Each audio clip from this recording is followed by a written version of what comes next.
I didn't think they was gonna go after Cubans. We are not the bad people. I vote Trump because he wants to help the people, but this is not right. Just last week, y'all had black fatigue.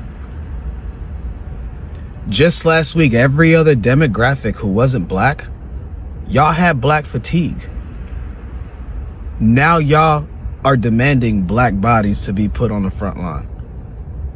There's other ways to protest, there's other ways to help.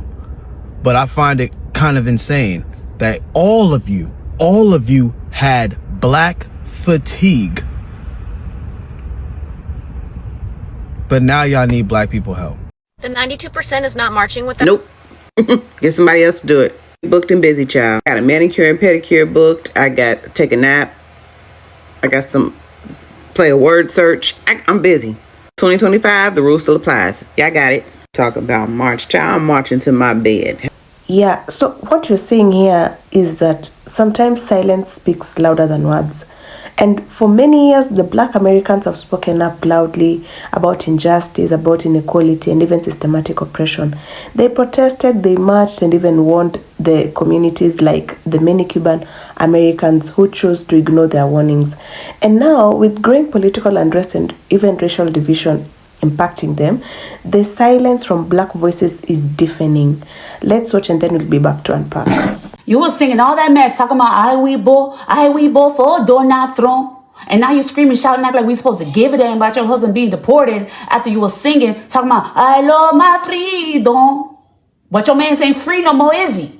Like we supposed to have to give. African American community is the only community that has the power in this country to change anything. They are the only one with the experience of civil matter. They are the only one que tenían el esclavo ahí mismitico. They are the only one that are not gonna get deported anywhere, and you cannot put them all in jail. So African American community, which is the community that is stepped on by Cubans, the most are the only ones that are going to save the Latinos.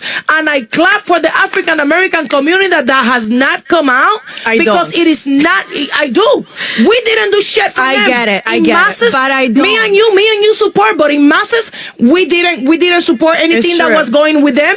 Latinos look at Cubans specifically. I'm not gonna talk about any other community because I'm not part of that community, even though I'm a Latina with them.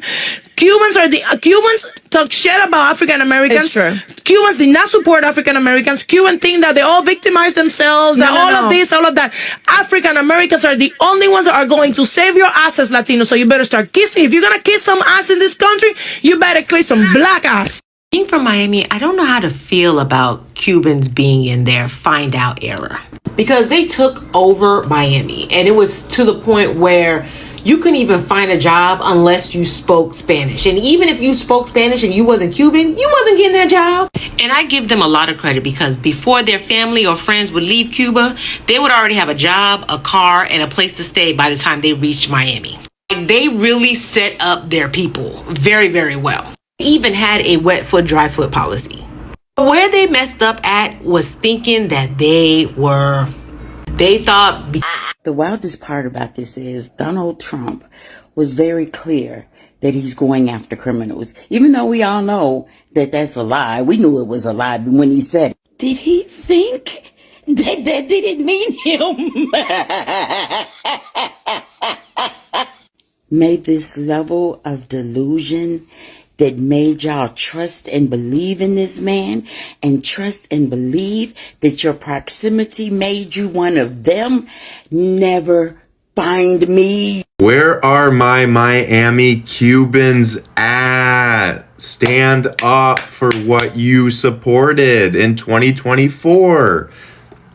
Stand up for what you supported. Oh, you thought he wasn't talking about you, right? He wasn't talking about you. He was talking about the illegals. Even though we tried to tell you, if your skin color was brown and you talk Spanish, he wants you out of the country. You thought, oh, he's not talking about me. We tried to warn you. The mass deportations in U.S. history affect communities of color indiscriminately. How do they know if you're undocumented or not? They're going to harass you. So even revoking legal status for 500,000 Cubans, Haitians, Nicaraguans, and Venezuelans, how are they going to find out which ones just lost their legal status? Where are they going to find them? They're going to be searching these neighborhoods, as they have been already.